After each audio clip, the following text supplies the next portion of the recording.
Hi! World Update 6 was released today, bringing us to version 1.19.8.0. This update includes improvements to Germany, Switzerland, and Austria, as well as 5 bespoke airports. There'll be a set of landmarks and cities that I'll show as before and after at the end of the video. As with any update, I cleared out my community folder first.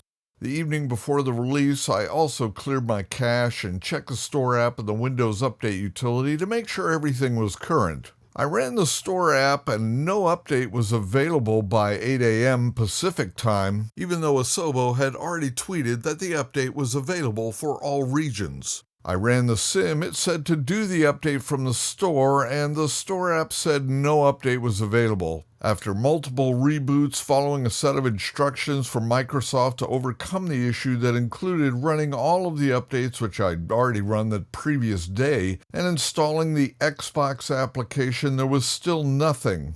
After about 120 minutes after the patch was released, the store application finally said it had an update and I was able to patch the sim. I've never experienced such a shoddy and terrible customer experience in updating any application on any platform as I have had with this simulator. Okay, enough ranting, let's continue with the update experience. The patch in the store was 500 megabytes and the patch in the sim was 2.67 gigabytes. Once it was complete, I let the sim run up and I went to the marketplace to get the world update.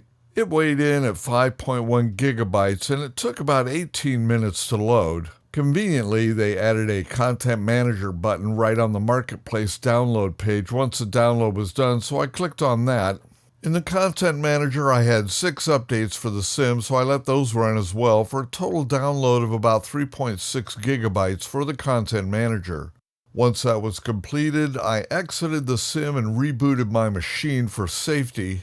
Once the machine was rebooted, I located the sim's executable using the search box like this. Then I changed the properties by right mouse clicking on it. If you don't have access to the properties, you can use the Take Ownership add-on that you can see in my menu here. I have linked to that in the description. To ensure top performance, I disabled full screen optimization, then I clicked on Change High DPI settings.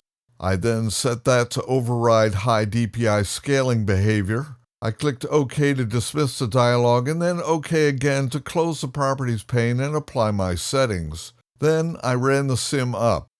The sim ran with significant increases to stutter and dropped FPS after the update. I suspect I'll need to go back in and completely retune the system after all of this. I have to say, this has been one of the worst patches I've ever had with this sim. Checking on some existing bugs, I can see that the spoilers are still not working.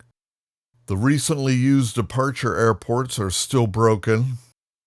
The ATC call letters issue still exists, and they still have not restored the display of control percentages in the tooltips. Wow, how incredibly disappointing. It looks like most or all of the bugs that Sim Update 5 introduced have not been addressed at all. After they delayed the release of this update, I had high hopes that these issues would be addressed, but I guess by this time I should have known better. I'll be honest with you folks, I'm super disappointed in this update. I'll wrap things up here with some before and after shots from the sim. I'll split the screen on a lot of these to keep the length of the video reasonable. These are all done with the venerable moped of the skies, the Cessna 152. The 152 with the default livery is in the before footage, and the 152 with the purple and pink livery is the after footage. I'll just let these speak for themselves and leave you with some music to accompany them.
Okay, that's it for this video. I hope you enjoyed it and thank you for watching. If you liked it, please hit like, as that really helps these videos out. It helps other folks find them more easily. I'd love to hear in the comments about your experience with this update, both good and bad. And until the next video, take care.